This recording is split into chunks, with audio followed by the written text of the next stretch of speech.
আমরা দীর্ঘদিন পর্যন্ত বিভিন্ন মানুষকে ক্ষমতা নিয়েছিলাম, ওরা আমাদেরকে ভালো রেজাল্ট দিতে পারে নাই। আওয়ামী লীগকে ক্ষমতায় নিয়েছিলাম, বিএনপি ক্ষমতায় দেখেছি, জাতীয় পার্টি ক্ষমতায় দেখেছি, কিন্তু মানুষের আশা এবং আকাঙ্ক্ষার প্রতিফলন ঘটাতে পারে নাই। আমি অনুরোধ করবো, একটা বারের যদি ইসলামকে ক্ষমতায় নেন, একটা বারের যদি ইসলামকে ক্ষমতায় নেন, ইসলাম দুনিয়াতে ফেল করার জন্য আসে না, পাস করার জন্য আসছে। যদি ইসলাম ফেল করে দ্বিতীয়বার পরীক্ষা দেওয়ার জন্যই আসবো না, আর কোনোদিন ভোট চাওয়ার জন্য আসবো না। ওদের সব জায়গায় ধোঁকা। যারা নৌকায় নির্বাচন করে নিজেরা নৌকা চালাতে পারে না, যারা নাঙ্গলে নির্বাচন করে নিজেরা নাঙ্গল বইতে পারে না, যারা ধানের শীষে নির্বাচন করে কেউ ধান কাটতে পারে না।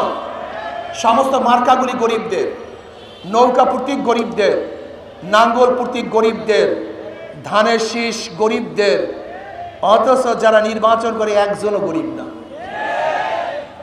অথচ হাত পাখা এমন একটা মার্কা, যে নির্বাচন করে সেও ঘুরাতে পারে, যারা করে তারাও ঘুরাতে পারে। হাত পাখা চালাতে পারে পুরুষরা, হাত পাখা চালাতে পারে মহিলারা। হাত পাখা প্রয়োজন বড় লোকদের, হাত পাখা প্রয়োজন গরিবদের।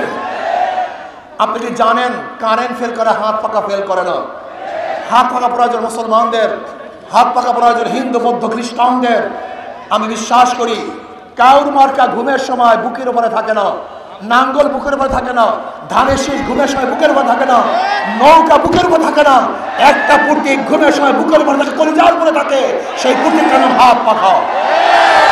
আমি বিশ্বাস করি হাত পাখা যদি বিজয় হয়, এই জনগণ বিজয় হবে। হাত পাখা বিজয় হয়, এই দেশ বিজয় হবে। হাত পাখা বিজয় হয়, গোটা ইসলামী শক্তি বিজয় হবে, মানবতা বিজয় হবে, এই দেশ মুক্তি পাবে, শান্তি পাবে, প্রত্যেকের অধিকার বাস্তবায়ন হবে। কাজে আসুন, সব মার্কা দেখা শেষ, হাত পাখার বাংলাদেশ। সব মার্কা দেখা শেষ, হাত পাখার বাংলাদেশ। একটা বারের জন্য হাত পাখাকে পরীক্ষা করুন, ঠকবেন না, জিতবেন ইনশাআল্লাহ। রাজি আছেন না?